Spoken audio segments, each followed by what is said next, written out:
Olá, viva, boa tarde.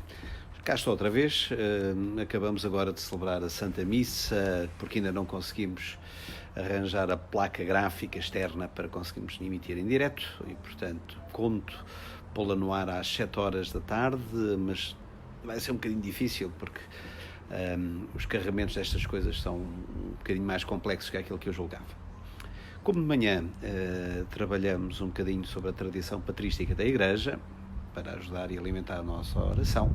À tarde, pensei que seria interessante, às 4h30, hora de lanche, que nós nos pudéssemos também encontrar para trabalharmos um bocadinho mais com os textos da atualidade. E, nesse caso, iria propor convosco, ao longo do tempo que durar esta nossa quarentena, a leitura de um livro feliz, do cardeal José Tolentino. Mostro aqui a capa, penso que o conhecem, O Tesouro Escondido. Ele está organizado em pequenos textos, é quase como que uma pequena iluminação que a letra nos permite, e que iria propor fazer a sua leitura convosco todos os dias, que às 4h30, fazer deste itinerário de demanda interior que ele propõe e que, penso eu, agora estão reunidas as condições para, em ritmo de povo peregrino que abandona a sua terra e na expectativa de chegar ao seu lugar desejado, à terra prometida, se dispõe a caminhar animado nessa mesma esperança. O primeiro texto de hoje, vou seguir a sequência que o autor colocou, chama-se A Lâmpada de Deus Não Se Apagou. Está um bocadinho frio. Comecemos, talvez, de modo desajeitado, perguntando: o nosso mundo interior é uma cebola ou uma batata? A pergunta faz-nos rir, é cómica, mas se quisermos, acaba por colocar-nos perante a nossa realidade de uma forma mais profunda. A pergunta pode ser feita numa cozinha, por uma criança que está a descobrir o mundo, pode ser proferida por filósofos nas suas reflexões, ou ser formulada por um mestre de vida espiritual. O nosso mundo interior é uma cebola ou uma batata? Nietzsche, por exemplo, dizia que tudo é interpretação, isto é, não há um núcleo do ser a sustentar a nossa experiência de vida. Tudo são cascas de cebola, modos de ver, perspectivas, interpretações. Para além disso, não há mais nada. A visão cristã está certamente do lado da batata, pois defende que, mesmo escondida por uma crosta ou por um véu, há uma realidade que é substanciosa e vital. A verdade é que, mesmo sabendo que a vida é uma batata, nós vivemos-la muitas vezes como se fosse uma cebola. Vivemos de opiniões, de verdades parciais e provisórias, de paixões. Vivemos aparências e modas, como se a vida fosse isto. Esgotamos a desfilar cascas e camadas sem centro que nos dê realmente o acesso ao pleno sentido. Há uma escritora contemporânea, Susan Sontag, que diz que a nossa existência como que fica sequestrada neste sem fim de interpretações que nos distraem da viagem essencial. Não habitamos em nós próprios, levados por ideias, pontos de vistas, absolutizações das circunstâncias, cascas e mais cascas. Segundo ela, o mais urgente seria apurar e aprofundar os nossos sentidos, aprendendo a ver melhor, a sentir melhor e a escutar melhor. Na vida espiritual também é isso o mais importante. Simone Weil escrevia: a oração é feita de atenção. É a orientação para Deus de toda a atenção de que a alma é capaz. Da qualidade da atenção depende muito a qualidade da oração. Ao iniciarmos então estas jornadas de vida interior, sintamos o desafio da atenção, da vigilância, que outra coisa não é que confiadamente ver melhor, sentir melhor e escutar melhor o que Deus revela em nós. Deixemos a nossa confusão de cebola. A Bíblia, que é para os crentes um autêntico manual de introdução à aventura espiritual, oferece-nos muitos exemplos de como é necessário reganhar esta atenção interior para escutar Deus que nos fala. Tomemos 2 textos para a nossa reflexão. Primeiro, o episódio inaugural da vocação de Moisés no deserto.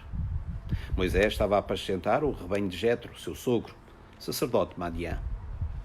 Conduziu o rebanho para além do deserto e chegou à montanha de Deus, ao Horebe. O anjo do Senhor apareceu-lhe numa chama de fogo, no meio da sarça. Ele olhou e viu. E eis que a sarça ardia no fogo, mas não era devorada. Moisés disse: vou adentrar-me mais para ver melhor esta grande visão. Por que razão não se consome a sarça? O Senhor viu que ele se adentrava para ver. E Deus chamou-o no meio da sarça: Moisés, Moisés. Ele disse: eis-me aqui. Reparemos no verbo que Moisés utiliza. Vou adentrar-me.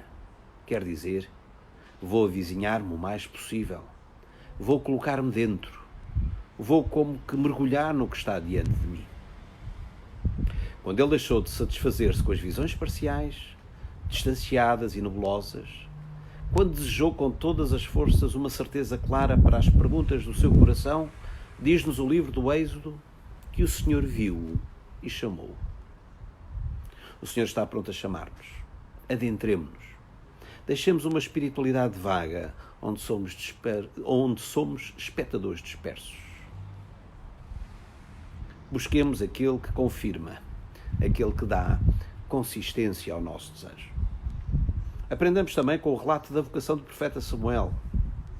O jovem Samuel serviu ao Senhor sob a direção de Eli. O Senhor naquele tempo falava já raras vezes e visões não eram frequentes. Ora, certo dia, aconteceu que Eli estava deitado, pois os seus olhos tinham enfraquecido e mal podia ver. A lâmpada de Deus ainda não se tinha apagado e Samuel repousava no templo do Senhor, onde se encontrava a arca de Deus. O Senhor chamou Samuel e ele respondeu: eis-me aqui. Samuel correu para junto de Eli e disse-lhe: aqui estou, pois me chamastes. Disse-lhe Eli: não te chamei, meu filho, volta a deitar-te. O Senhor chamou de novo Samuel. Este levantou-se e veio dizer a Eli: aqui estou, pois me chamaste. Eli respondeu: não te chamei, meu filho, volta a deitar-te.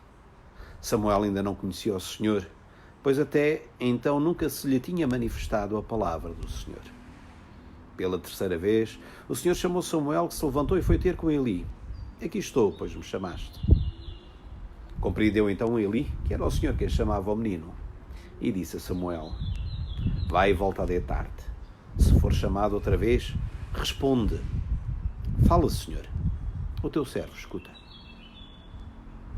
Voltou Samuel e deitou-se. Veio o Senhor, pôs-se junto dele e chamou-o, como das outras vezes: Samuel, Samuel. E Samuel respondeu: fala, Senhor, o teu servo escuta. O Senhor naquele tempo falava raras vezes e visões não eram frequentes. Parece um sumário realista da nossa experiência. Também o nosso cotidiano se torna rarefeito, fragmentário e ausente em relação à manifestação de Deus. Porém, sublinhamos a frase extraordinária do autor sagrado: a lâmpada de Deus ainda não se tinha apagado. Deus é fiel à pessoa humana e à história. Mesmo em situações e idades agitadas por ventos e turbulências, como aquela que nós vivemos, a nossa confiança reside aí. A lâmpada de Deus não se apagou. Diz-nos o texto que Samuel ainda não conhecia o Senhor, e nós conhecemos-lo. Samuel sente-se chamado, mas reage com equívoco, pensando que é ali que ele está a interpelá-lo. Até que é ajudado a voltar-se para o Senhor e a rezar: fala, Senhor, o teu servo escuta.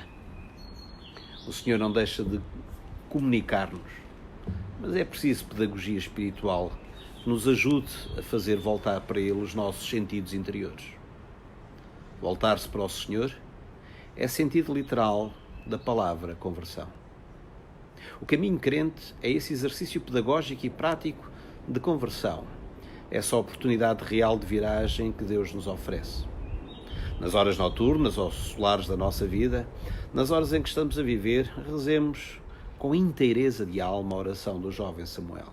Fala, Senhor, o teu servo escuta. Um último aspecto. Peçamos para este itinerário o dom do silêncio. Como diz o poema de Sofia de Melbreiner Anderson, digamos nós: deixai-me limpo o ar dos quartos e liso o branco das paredes. Deixai-me com as coisas fundadas no silêncio. Os nossos sentidos espirituais abrem-se e maturam melhor no silêncio. Mergulhemos nele os trilhos do nosso caminho. É esse o conselho que os mestres espirituais cristãos unanimemente nos fazem para passarmos da cebola à humildade, mas substanciosa, que é a batata. O conselho de Arsénio era este: foge, cala-te, permanece no recolhimento. O Eman garantia: se fores silencioso, em qualquer lugar onde estiveres, encontrarás repouso.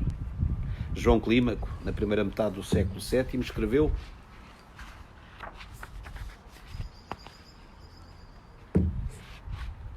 e eu que não consigo abrir. O amigo do silêncio aproxima-se de Deus e, encontrando-se com ele em segredo, recebe a sua luz. Isaac de Nínive prescrevia aos que o procuravam: ama o silêncio acima de todas as coisas. Ele concede um fruto que à língua é impossível descrever. Dentro do nosso silêncio nasce alguma coisa que nos atrai ao silêncio. Que Deus te conceda perceber aquilo que nasce do silêncio. Não temos de temer o silêncio, que é a respiração da vida interior. Somos chamados, sim, a abraçá-lo. Gosto daquela frase conhecida do designer italiano Bruno Munari: uma árvore é uma semente que cresce devagar e em silêncio. Muito obrigado pela vossa atenção e continuação do bom domingo.